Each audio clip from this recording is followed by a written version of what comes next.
Boa noite a todos presentes aqui no salão e boa noite a todos os nossos irmãos que nos acompanham pelas redes sociais.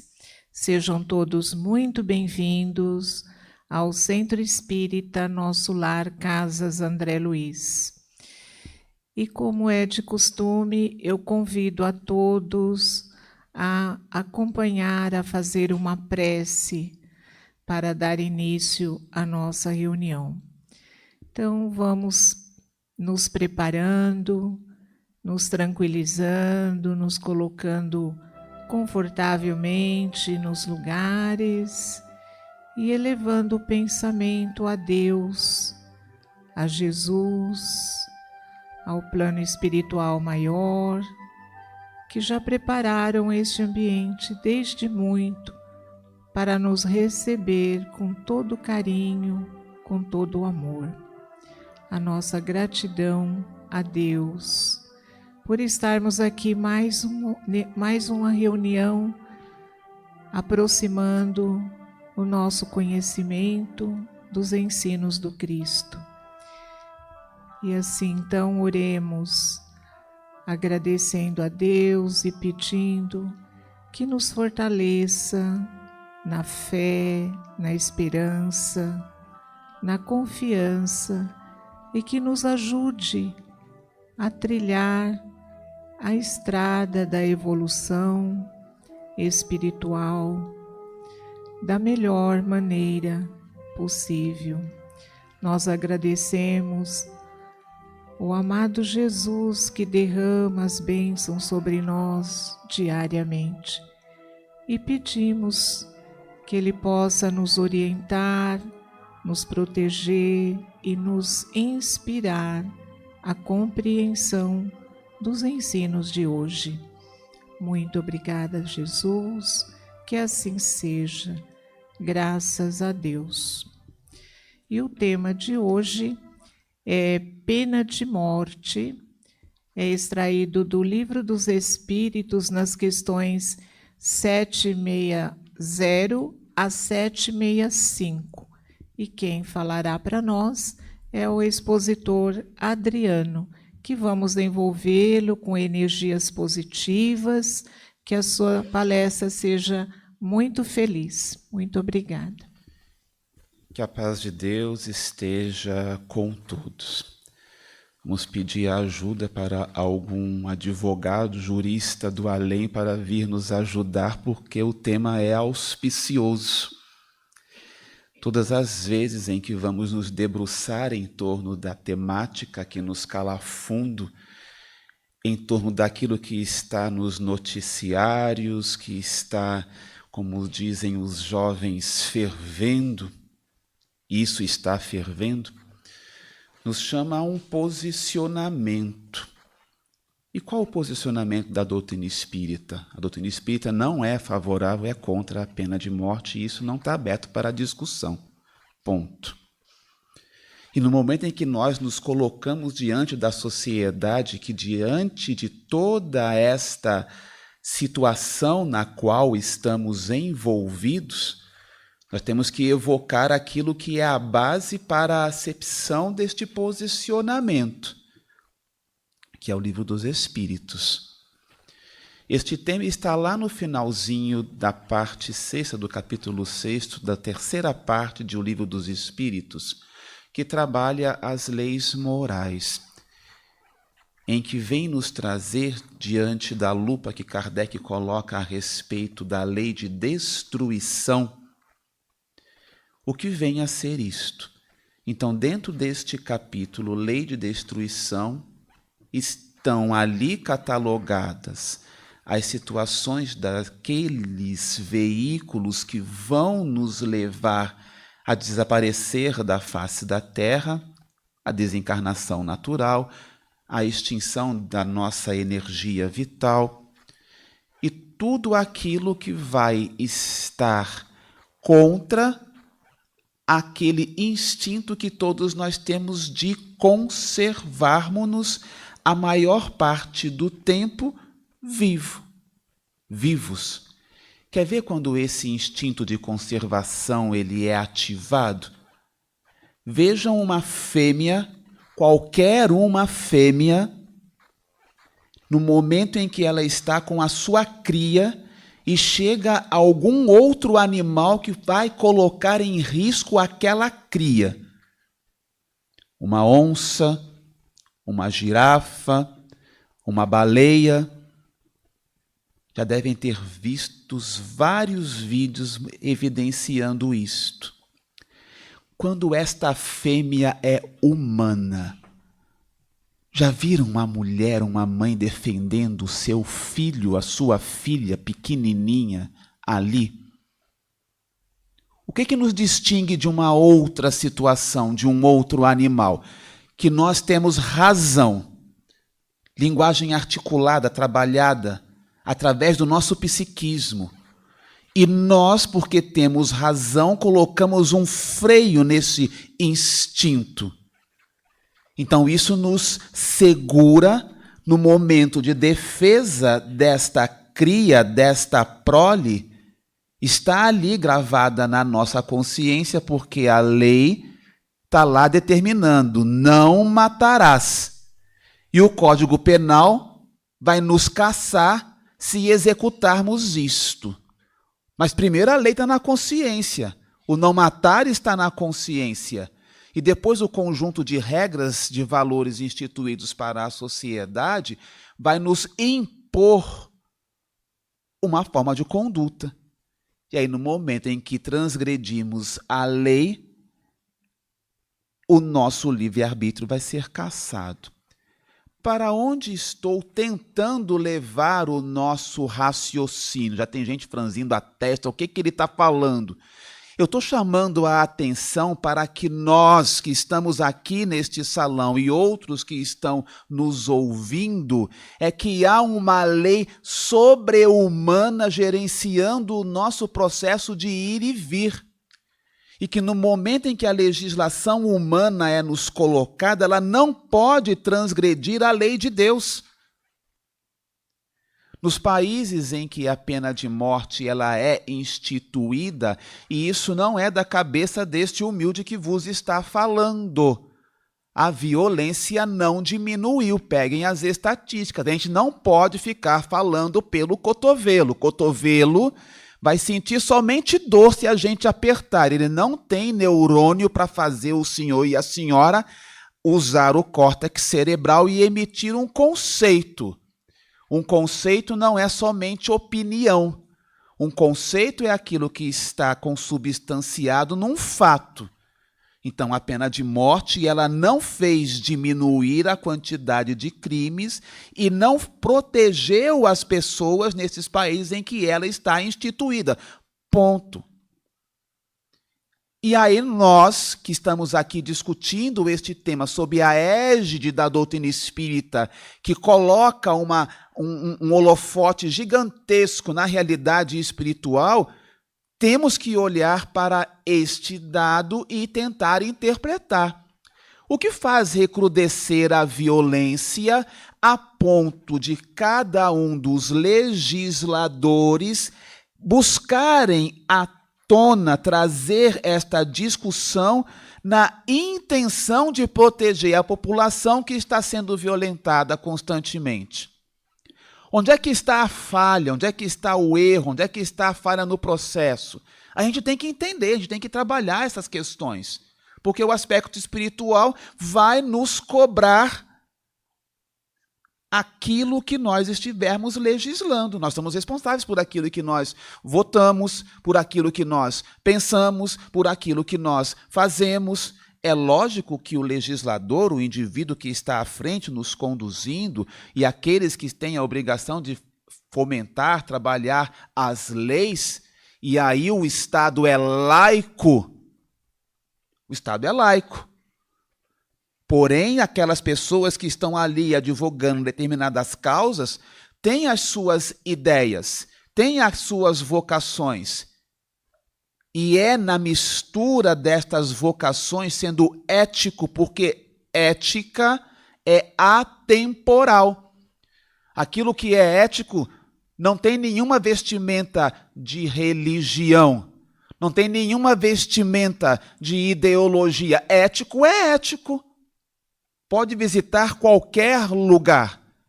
Pode participar de qualquer discussão. E quando nós evidenciamos isso lá na parte do Livro dos Espíritos, que trabalha lei de destruição, o que os Espíritos nos colocam é que a pena de morte será abolida no decorrer do tempo através da evolução da civilização. Então, se ela vai ser abolida e ela é aplicada no momento, ela está diretamente relacionada com o grau de materialidade dessa civilização, com o grau de imperfeição dessa civilização, porque nós não temos competência para educar o indivíduo transgressor. Aí é uma discussão muito profunda.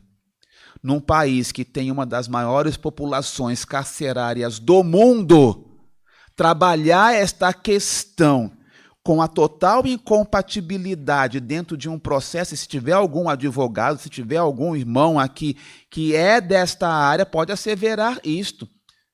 A dificuldade que é para que as leis sejam cumpridas, e aí trazermos à tona essa discussão no sentido de aplicabilidade, beira a falta de discernimento.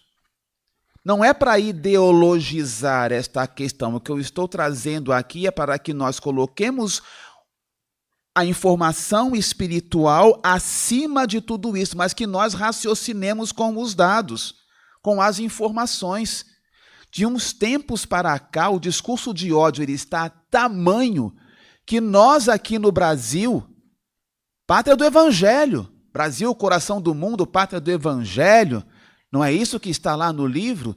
Nós não tínhamos informação, e nem isto acontecia, de crimes por racismo religioso e intolerância religiosa. Hoje, a OAB já abriu um grupo para prestar assistência a esse tipo de situação, porque esse tipo de agressão para as religiões de minoria e principalmente nas comunidades aumentou exponencialmente. A banalização do uso de armas, e aí cada um aqui neste salão e aqueles que estão nos ouvindo tem a sua vocação, tem a sua ideologia. Não é isso que estamos falando. O que nós estamos falando é o fato do discurso de ódio e a descriminalização desse discurso, fazendo as pessoas entenderem de maneira errada que, armando a população, nós estaremos seguros. E aí é um passo para que nós venhamos a advogar, como nesta semana fomos tragados de novo por um ato de violência em escola, para a aplicabilidade da pena capital. Inclusive, aparecem algumas criaturas muito conhecedoras ou pseudo-conhecedoras do trânsito educacional, do trato com crianças e com adolescentes, querer armar as escolas para que todos tenham segurança. Desde quando escola é lugar de arma? Nós temos que parar para refletir. E a nossa atitude quanto cristãos, quanto espíritas, não é somente naquele momento em que estamos vibrando, orando a Deus, pedindo proteção para as nossas crianças, para os nossos filhos, para os filhos dos nossos amigos, para nós que vamos agora, de repente, sair daqui e ir até o metrô e vamos passar por esta rua escura. Quem de nós nunca saiu de casa e orou a Deus: Senhor, me traga de volta são e salvo para a minha casa? Será que o muro alto, a grade, a cerca, o carro blindado, o segurança, vai evitar que a gente seja tragado pela violência? Aconteceu mais um massacre nos Estados Unidos. Pena de morte aplicada. Armas liberadas. E quando se faz um comparativo com um país que não tem pena de morte, é assustadora a diferença no padrão. Nós temos tantos problemas, não? Para enfrentar aqui no nosso país, a nossa faixa de gás é todo dia aqui. Basta ver como é que está a cidade maravilhosa do Rio de Janeiro. O governador está num périplo por Brasília, trabalhando a necessidade do endurecimento da lei, porque é no endurecimento da lei que as coisas vão caminhar. Por isso o parlamento se chama parlamento, é o lugar em que tem que ser discutidas as necessidades de cada um dos senhores que estão aqui. Porque os senhores e as senhoras escolheram os seus representantes. Nós escolhemos os representantes para defenderem a vida, o usufruto, o direito de ir e vir. E isso tem que estar relacionado com a lei que está na sua consciência, na consciência deles também. Nós temos que fazer com que a sociedade e a comunidade, espíritas e não espíritas, porque a religião daquele mundo regenerado vai ser a natureza, porque é na natureza de Deus que todos nós vamos nos encontrar, espíritas, católicos, protestantes, budistas, ateus, umbandistas, todos, para este grande fórum de Deus. A representatividade ético-moral é aquilo que a gente vai levar no nosso coração. E onde é que está o seu coração? Onde é que está o seu coração? Perguntemos para o pai daquela menina que foi assassinada na escola, onde é que está o coração desse pai e dessa mãe agora? Será que é fácil perdoar? Será que é fácil perdoar quando o senhor e a senhora está ali no trânsito, parado, em alguma das marginais, e percebe um arrastão? Para onde é que o senhor e a senhora vai correr, hein? Não vai fazer que nem o Adriano que quis dar marcha ré na marginal. Vai dar problema, vai bater no carro de trás. Eu passei por isso. Não desejo a nenhum dos senhores e das senhoras, porque é assustador. Até porque a gente não tem o hábito de andar com dinheiro, né? Algumas pessoas falam assim, leva o dinheiro do ladrão.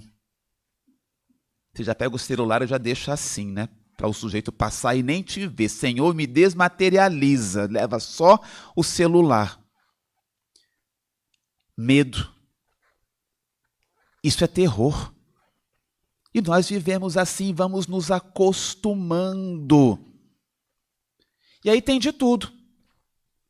Tem feminicídio, violência contra a mulher, tem homofobia, porque a gente não respeita as questões de opção de gênero, tem as legislações que estão se degradando a cada dia que passa no ambiente familiar, porque as pessoas não conversam, e aí nós fazemos alusão, não é aquela família doriana não, viu, em que papai e mamãe convivem felizes para sempre porque os filhinhos são muito bem educados. Isto não existe. E não comprem essa ideia, porque é lá em casa que tem o pranto e o ranger de dentes, em que a gente vai ter que se entender, porque existem momentos em que a gente jura amor eterno no altar, mas às vezes tem uma vontade gigantesca de torcer o pescoço da amada ou do amado. Não pode fazer, senão vai chegar no além, vai ser cobrado por isso. Até mesmo o filho querido que você ali, não é? Deu todo o amor, aí chega naquela fase da puberdade, adolescência, eu falo que tem a diáspora. A diáspora é aquele movimento em que o povo hebreu saiu do Egito e aí se distribuiu nas tribos de Israel. Então, assim, eles saem de casa, os jovens saem de casa, vão negar você, pai e mãe, para conhecer o mundo. Aí tudo aquilo que a gente ensinou, que a gente explicou em casa, não. Não é nada disso, pai, você está errado. Aí a gente começa a morrer assim, meu Deus, eu ensinei tudo, mas agora está me negando por quê? Calma, vou te dar uma dica. Eles vão, mas daqui a pouco voltam. Isso aí é momentâneo, não precisa ninguém ficar descabelado. Eles vão conhecer o mundo. Mas se você deu amor e é companheiro, ele pode até experimentar algumas coisas meio amargas. Aí acontece assim, nossa, bem que o pai falou, mas eles não vão dizer para você, porque eles são orgulhosos. Então não seja sisudo com o seu filho ou a sua filha. Traga o filho ou a filha para perto de você, porque é maravilhoso estar com eles, porque eles vão, mas depois eles voltam. Tudo isso que eu estou colocando aqui é para fazer a gente refletir no quê? Estar na pele daquele que é chamado para o momento de expiação, em que lhe é tirado um ente querido através de um crime, levanta os nossos instintos, mexe com tudo aquilo que a gente tem de mais primitivo. E a primeira vocação que a gente tem, obedecendo ao instinto de destruição, é eliminar o outro que tirou alguém do nosso meio, aquele que a gente ama. E nós não podemos trabalhar assim. No momento da emoção, da mesma forma que a fêmea que vê a sua cria ser agredida ou em perigo, mata, nós, os humanos, os seres da criação, que somos racionais, em alguns momentos, sob a égide da lei humana que vai nos defender, vamos aplicar a legítima defesa sim, porque algumas coisas vão acontecer e os tribunais estão aí absolvendo. Isso está acontecendo. Rogamos aos céus que nunca nos coloquemos numa situação terrível desta. Só que a lei está aí, e ela está em movimento. Os nossos algozes do passado estão nos visitando hoje, nós estamos nos reencontrando. Estamos preparados? Só no momento em que fomos chamados ao teste é que iremos experienciar isto. Mas é importante, queridas e queridos, não repercutir o discurso de ódio. Como os adolescentes falam, não entrar nessa vibe da massa ideológica que faz com que a gente perca o nosso córtex cerebral, aquele que coordena nossas atitudes. O senhor e a senhora é um anjo dormente, tem luminosidade aí dentro. E se não encontrou, trate de encontrar. Busque isso. Como é que a gente encontra isso? É na conversa edificante, com o companheiro, com a companheira, num grupo mais próximo. É trazendo aquelas situações que são dramáticas e se tem a oportunidade de contribuir com o seu ofício, com a sua função, se exerce uma liderança, se tem algum poder de comando ou de liderança num grupo maior, posicione-se. Como é que é o nosso posicionamento, hein? No momento em que nós somos chamados a repercutir e a refletir. Nós somos responsáveis por aquelas pessoas que estão ao nosso lado, não somente pelos nossos entes queridos. E aí, como é que a gente repercute isso? Conversando com uma colega que é diretora de escola, ela trouxe uma situação, se tiver algum diretor de escola aqui, pode corroborar ou não, algum professor também. Estar na escola hoje se reveste de um matiz de necessidade de manter o método de ensino e aprendizagem, então, que é o ambiente da escola. O professor ensina.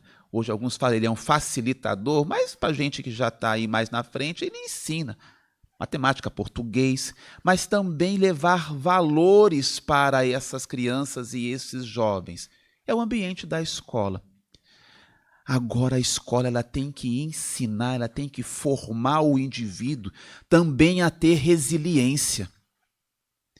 Porque nós trabalhamos essas necessidades de resiliência desde pequenininho. Porque um é maior que o outro, um é mais gordinho, o outro é magrinho, o outro é alto. Um é negro, como este lindo negro que vos fala, o outro é loiro, um não vai ter cabelo, que nem o meu irmão aqui que está rindo, mas é leucoderma. Leucoderma é que não tem melanina. A gente que tem melanina é negro, ele é leucoderma, não tem melanina. Azar o seu, viu? Diferentes. E qual é o primeiro ambiente em que a gente aprende a conviver com as diferenças? Lá dentro de casa. Mas os testes começam a ficar mais evidentes na creche, na escola. em que o menino está vendo a menina, está com a chupeta, pega a chupeta, tira da boca, coloca no outro, leva os vírus para casa, você fica doido porque a criança não está com a cobertura vacinal feita direitinho, aí começa a ter gripe, e aí a mãe vai brigar na escola porque chegou com a chupeta de uma outra criança na bolsa. Eles são tão fraternos que ele pega a chupeta, coloca na boca do outro, pega a bala, tira da boca, divide com o outro, é assim mesmo. E aí depois eles vão crescendo naquele ambiente e os professores, os cuidadores, vão ensinando a menina e o menino a diversidade, a conviver com aquilo, o diferente, ao respeito, o dá licença, o por favor, o respeitar a fila, a hora do soninho. É ali. Quantas crianças ficam o dia inteiro na creche? Porque os pais precisam trabalhar. E aí deixou de manhã, pega às 18 horas de banho tomado, jantinha dada, bota a criaturinha para dormir, porque os pais estão exaustos, cansados. Nossa, que erro! Vá passar pela situação de ter que ir buscar o sustento desta forma para entender como é que é. Quando a gente acusa o dedo, tem mais 3 apontados para você. Cuidado. Então, lá na escola, as crianças estão aprendendo isto. Resiliência. E nós estamos tão carentes nesse pós-pandemia de entendermos-nos. Acreditava-se que depois da pandemia, esse teste pesado, né? 4.000 mortes por dia. Por dia, aqui no Brasil, caía um World Trade Center. Nós ficamos assim durante um mês. A gente se esqueceu disso, né? Você era proibido de sair. Um medo danado de desencarnar. Queria dar um abraço em alguém, não podia. Não podia enterrar os seus queridos. Eu presenciei ali nos hospitais, porque eu sou da saúde, a agonia das pessoas. O caminhão frigorífico chegando porque ia colapsar. Foi tão forte. Depois disso, todo mundo vai sair de Aurelo a Arpinha, está todo mundo evangelizado. Espírita, então, vai direto para nosso lar. Bezerra de Menezes está esperando. Como é que ficou, hein? Como é que nós estamos hoje? Outras coisas virão, porque o remédio amargo não está adiantando. Talvez vai ter que abrir o paciente numa cirurgia sem anestesia. Quem é que busca? Somos nós. A reflexão que a gente tem que buscar, se a humanidade está evoluindo, e o Livro dos Espíritos coloca que as civilizações e os grupos, ao abolirem a pena de morte, estarão evoluindo e tirando um mal da sociedade, quem traz isso são os bons espíritos, as entidades venerandas, lá na parte que trabalha isso na lei de destruição, infere-se, a gente tem que raciocinar que o movimento de educação e de espiritualização da nossa humanidade, que hoje está em transição, querido, querida, nós estamos num momento de transição em que acontece esse entrechoque, essa luta do bem contra o mal, da supremacia da materialidade sobre a espiritualidade, para que a gente, nesta peneira do separar o joio do trigo, deixemos espaço para que o ambiente regenerado permaneça. E é devagar, é com o tempo, é com as discussões, protegendo a maioria desamparada, que nós vamos evoluir, e para isso nós precisamos nos posicionar não com o cotovelo, e sim com o córtex cerebral e com espiritualidade. Coloque espiritualidade nas suas discussões, nas suas conversas, nos seus posicionamentos. Saia daqueles momentos de discussão em grupos online, em que as pessoas só brigam e não concluem. Ali só fica discurso de ódio. Cada um querendo mais like e aparecer que o outro.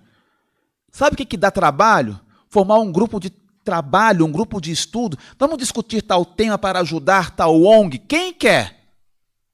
É mais fácil ficar na internet, não? Agora pegar, arregaçar a manga e ir lá ajudar a creche que está na periferia, que está precisando de você, ou ajudar na sopa aqui embaixo do metrô, ou ir ser voluntário lá com os nossos pacientes na unidade de longa permanência, apadrinhar algum paciente. Dá trabalho, não é? Não, vou ficar na internet brigando no discurso de ódio. Porque ali eu fico impessoal também, não é? É para refletir.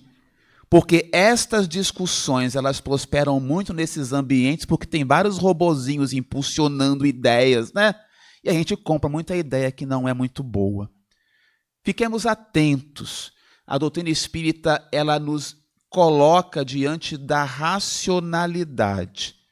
Se o Kardec nos pede isso, e os bons espíritos estão o tempo todo nos chamando à reflexão no que diz respeito ao nosso padrão evolutivo, a ética e a moral que permeia a nossa vida tem que estar coadunada com esta ética espiritual, fazendo o nosso mundo evoluir. Se nós quisermos participar deste mundo regenerado no futuro, porque a gente vai desencarnar e o mundo não vai estar regenerado. A gente vai reencarnar de novo, ele vai estar no caminho da regeneração ainda.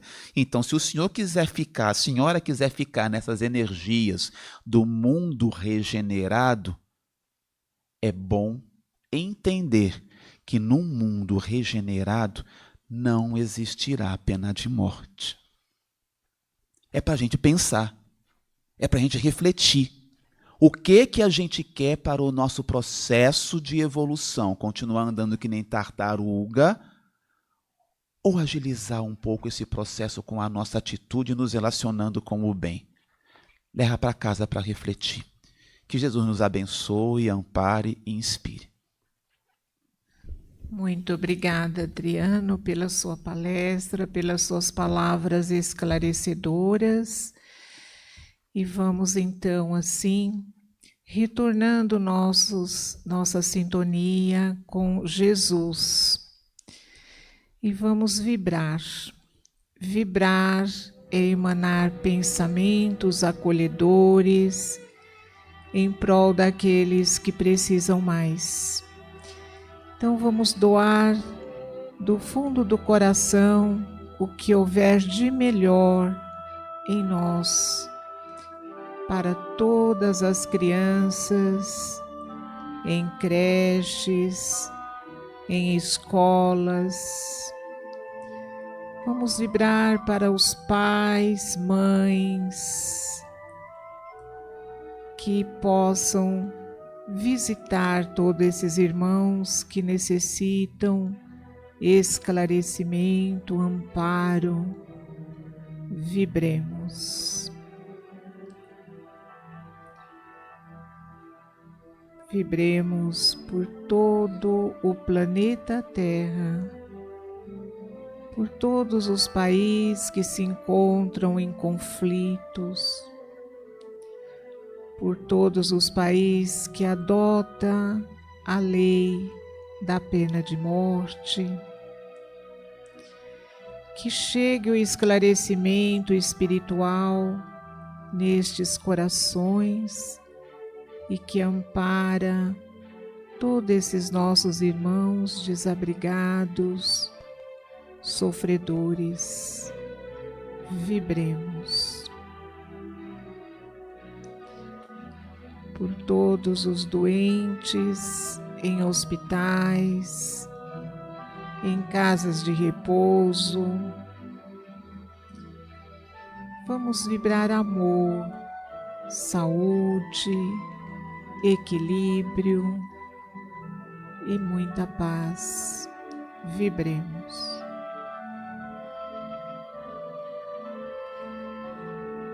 Vibremos para o nosso país Brasil, que possa o anjo Ismael derramar a sua luz de amor em todos os corações de todos os dirigentes deste país, envolvendo toda a nação brasileira, que possa receber amparo, esclarecimento e saúde. Vibremos. E assim, Jesus querido, Pai amado, nós agradecemos mais uma vez por este encontro, pelas bênçãos que aqui recebemos, pelos esclarecimentos, e pedimos, Jesus, que permaneça conosco durante todo o tempo, que possamos guardar essa boa energia por toda a semana, até que possamos retornar a esta casa. Que assim seja, graças a Deus, graças a Jesus. E agora, então, é o momento do passe. Nós vamos ler aqui a explicação do passe, que ainda é coletivo. O passe coletivo é o momento em que se direcionam a emissão de fluidos para envolver a todos no mesmo clima fluídico, com o auxílio da espiritualidade, como é o nosso caso, que oferecemos o passe espiritual magnético. A espiritualidade conhecedora de nossas necessidades nos amparam individualmente. Então, eu convido a dirigente do passe, a Dani, e a todos os colaboradores para vir à frente. Muito obrigado.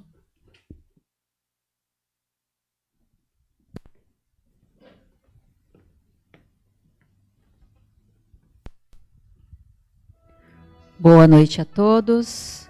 Agora eu convido a todos os presentes aqui no salão e os que nos acompanham nas redes sociais ao nosso passe coletivo. Então vamos dar início, agora mais tranquilos e serenos, com os pensamentos elevados, com os corações e mentes confiantes e receptivos às bênçãos que vamos receber aqui hoje. Vamos a Jesus?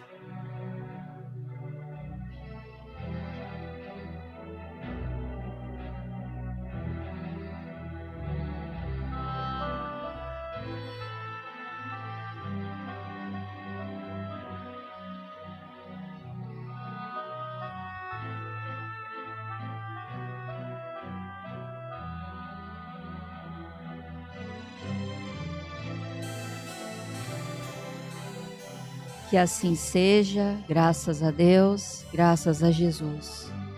Vamos ao passe à distância. Pedimos que aqueles que estiverem representando mais de uma pessoa, vibrar por elas alternadamente e tendo a certeza que as energias benéficas chegarão a esses entes queridos ou amigos, que através da espiritualidade maior atenderão às nossas necessidades de acordo com cada uma delas. Vibremos intensamente amor, saúde, equilíbrio e paz. Que as nossas vibrações possam chegar a cada um desse ente querido ou amigo. Vamos a Jesus?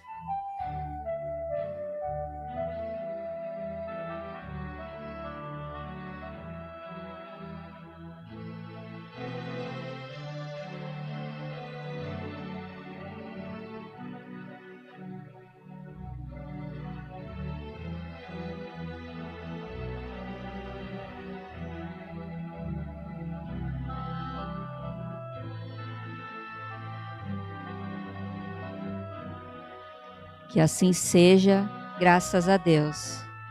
Na certeza de que nossos entes queridos foram atendidos, agradecemos a Deus, a Jesus e aos amigos da espiritualidade.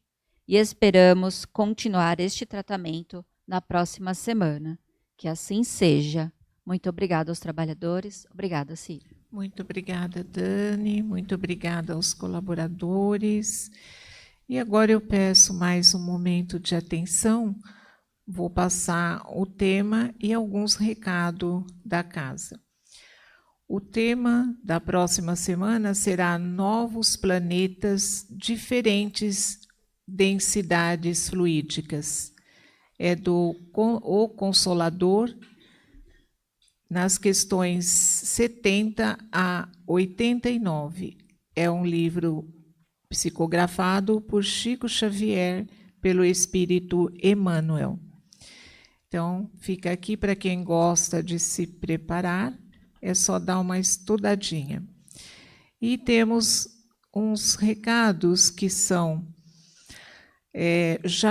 já está agendada o encontro com a cultura espírita com Paulo Henrique Figueiredo, apresentando o tema Allan Kardec e a Revolução Moral da Humanidade. Dias 28 de outubro, às 19h30, na Unidade Santana, e 29 de outubro, às 17h30, na Unidade de Vila Galvão. Abertura musical com o Coral Lírios e sessão de autógrafos com Paulo Henrique antes do início do evento. Participe deste encontro e esperamos por você. E temos mais um último recado que é sobre feirão de livros. Quer adquirir livros a precinhos imbatíveis? Aproveite, dia 27 a 29 de outubro, tem feirão de livros novos e seminovos na Unidade de Santana, nos horários sexta-feira, das 10 às 18 horas, sábado, das 13 horas às 18 horas e de domingo, das 8 horas às 12 horas. Nós agradecemos imensamente a presença de todos aqui no salão e a todos os nossos irmãos que nos acompanharam pelas redes sociais. O nosso muito obrigado por nos assistir e nós pedimos que os que aqui estão possam aguardar a orientação de saída pelos nossos companheiros. Que Deus os abençoe, que vão em paz e que Jesus os conduza até seus lares. Muito obrigado e até uma próxima oportunidade.